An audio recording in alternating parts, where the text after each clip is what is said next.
and welcome to another episode of Tea Time with Eddie.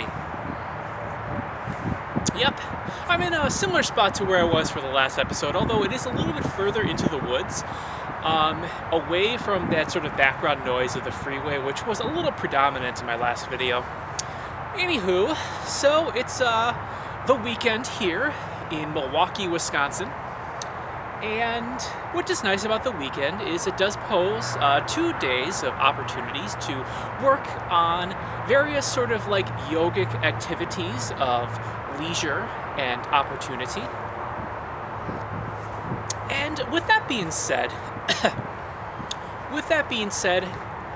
one comes to the sort of idea of what kind of like energy, what kind of attitude, what kind of nature of the mind's focus should one adopt in their day-to-day activities.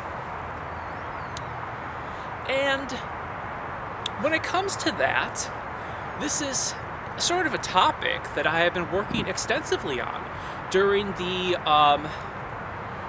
very conducive, during very like opportunistic years of my life. And to this extent, I'm still working on this every day.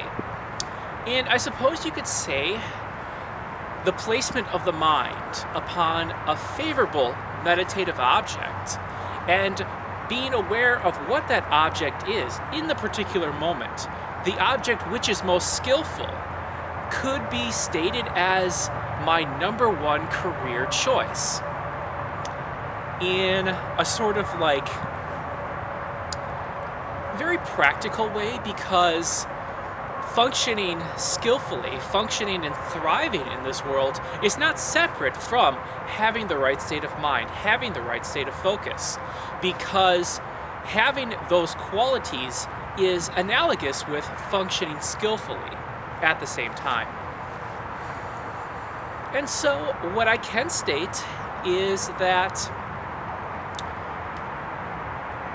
as I have progressed within my yoga practice, in how I conduct myself on a day-to-day basis, the yoga of my daily living, I feel that what is becoming more apparent is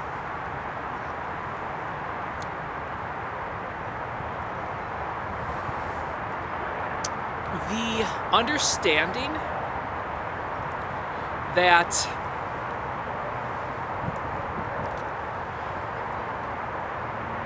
the need for recognition, the need for breaking free of the ordinary is actually something that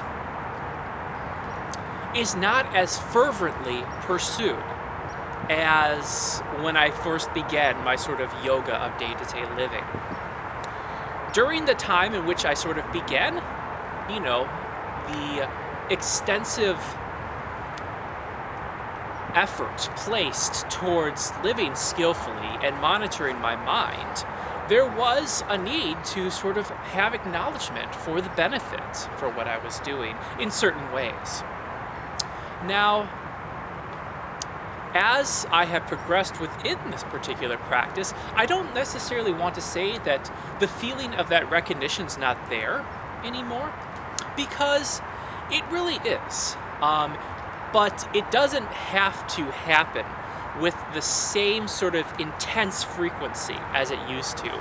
It is, for the most part, suffice to say, the ability to recollect the experience of being noticed, of the benefit of the activity being done, being very easily seen. The recollection of this experience is, for the most part, what satisfies me most these days. So with that being said, the ability to remain within sort of like very simple activities of motion, very simple focuses of mind, can be sustained for much longer periods, and the understanding of the benefit of these primordial activities is very easy to have confidence in. And it's important to sort of acknowledge the fruits of my labors. And acknowledge the fact as well that my ability to remain happy within solitude, in the sense of like the appearance of solitude to a certain extent, my ability to remain happy within it is actually very quite advanced. But when it comes to the general idea of the yoga of day-to-day living, I feel that what can be kind of like a universal sort of benefit to extract from pursuing this practice is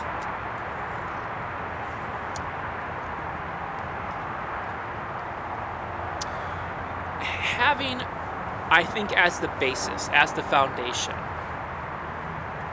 having like very strong mindfulness in everything that you do. And mindfulness is essentially being aware of everything, but not attaching or not feeling attachment or aversion to the things that you are aware of. And in order to obtain a strong level of mindfulness, it is good to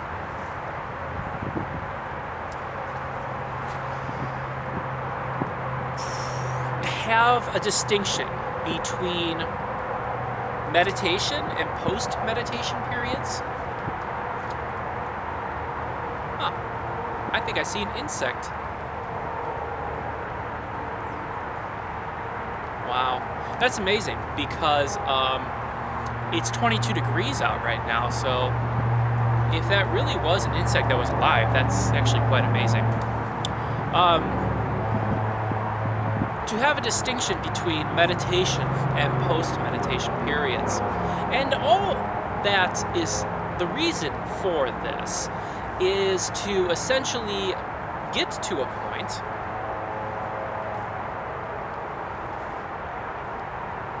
wow. Yeah, this spider is alive on my jacket right now.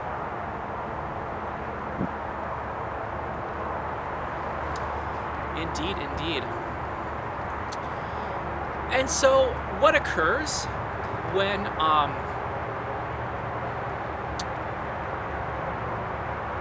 you have these meditation periods is simply you sit down, mindfulness meditation, you sit down and you have a meditative object in your particular practice.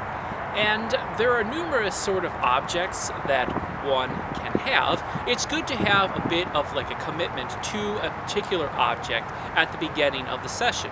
That way you can kind of extract the most benefit from the meditation session.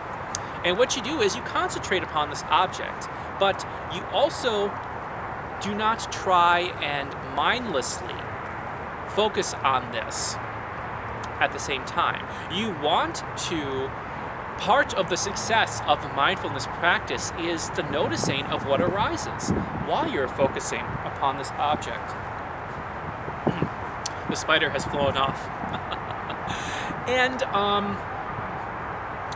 when this happens, you notice what goes on outside the focus of concentrating upon this particular object. You notice it, then you go back to the object. And you don't feel attachment or aversion to what comes up. And if you do feel attachment or aversion, that's fine. You still go back to the object. And what happens is you start to gain kind of an understanding that a lot of the suffering in your life is a result of imputing characteristics upon appearance that don't necessarily have at their base these inherent characteristics. And when you kind of understand this, you can sort of get to a point where the merging of your meditation and post-meditation period occurs. And when this happens, there is an automatic saving of energy in all of your activities. You can, as Shantideva puts it in the Bodhisattva Guide to the Guide to the Bodhisattva Way of Life, is that you can engage in any activity, and at the end of that activity, you feel enthusiasm to continue. And that's the kind of mindset that you want to have in your activities. That's the kind of mindset that you want to have in your yoga of day-to-day living. What does this mean, though? Does this mean you want to you want to kind of like be overly ecstatically excited in all things, like how the audience was watching the Beatles during the Ed Sullivan Show in the 1950s or 1960s? No, it's not quite like that. That would be sort of an extreme of attachment. What that basically means is, simply put, is that you want to still have a reserve of energy at any given time. You want to make sure that you have a reserve of energy. You want to understand how to preserve your energy. And you can start to understand this on a deeper level when you realize that by following chains of attachment and aversion, conceptualization within your mind, without checking these things with awareness, causes you to use a lot of energy and not even know it. And this transmits over into the actions of your body, of your speech, and of your mind. And when this happens, you start to feel a sense of draining. And that's the kind of thing that you wish to kind of combat in your yoga of day-to-day living. And if you really do honestly pursue this practice of mindfulness with the right motivation, and this motivation is simply to become better for the benefit of all sentient beings, including that spider that flew upon my chest just 3 or 4 minutes ago in the middle of this 22-degree weather of Wisconsin in the end of February.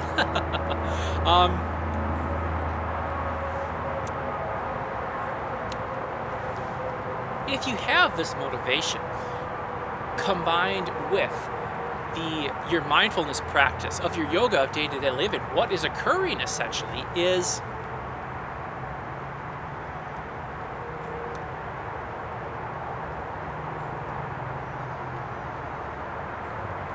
a natural progression of improvement, because you are planting seeds. You are producing conducive causes and conditions. You're producing future circumstances in which you can be of more benefits to others. And how is this? How exactly are you producing these circumstances? Well, first of all, when difficulties come up, you can very practically not feel overwhelmed by them. And you can take comfort in the fact that you are doing your best to become better for all beings. And when you naturally have this attitude during difficulties when they occur, what happens is you are doing everything that you can within the moment to prevent these difficulties from cycling over and over, because you are realizing that a lot of these difficulties, you can realize how you've contributed to them, how you contribute to them with a particular perspective of them. And that perspective being, most commonly, that these difficulties are inherently existing beyond, outside of me. I'm not my attitude, and therefore, if you have that attitude, then if you have that attitude at the base, what is occurring is you are approaching them. You can feel validated by feeling angry, by feeling frustrated, and by projecting this anger and frustration on others, because these people are separate from you. These objects are separate from you. So therefore, they don't, by projecting these feelings upon them, it's not projecting them upon yourself, and you separate yourself from others. And that's how these difficulties cycle around, because what you are doing is creating a pattern of feeling that acting in this way, having the feeling that if you act this way, you are somehow alleviating these difficulties from occurring. But what you are doing is continually habituating the state of feeling these destructive emotions. And so as a result of that, you are you're getting into the habit of experiencing these difficulties and interpreting these experiences with this particular state of mind. But through mindfulness, if you realize that these particular difficulties don't need to have this attachment or this aversion, especially, if these difficulties don't need to have this particular label to them, and you can just notice them and go back to your focus and concentration, that whole entire chain of blaming this upon others, blaming this upon outside sources, that whole entire chain of thought is negated. And then you save the energy, and then you still have to deal with the difficulty as it's happening, because it's happened. You can't pretend like it's not. But what occurs then is a saving of energy. And this saving of energy naturally corresponds with the wish to be of benefit to all beings. Because these beings are not separate from you. Everything within your perception is not separate from you. You can't separate the observer from the observed. And so in the yoga of day-to-day living, that's essentially what you're doing. You are not separating yourself from the world around you, and you are understanding the benefit from having a joyful effort in activity, and also you are developing skillful ways to experience joy. Ways that don't necessarily have to entail a groupie for the Beatles in 1965 Ed Sullivan Show. Doesn't have to be quite like that, your joy. It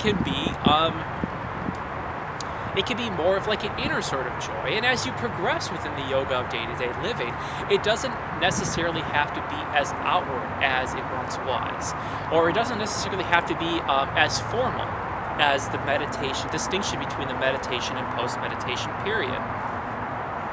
Or if there is still a distinction between the meditation and post-meditation period, it doesn't feel like there's really a distinction inwardly. Even if outwardly there is a slight appearance of that, inwardly there is still an understanding of the non-duality. And that would, there are certainly conducive causes and circumstances for still, of course,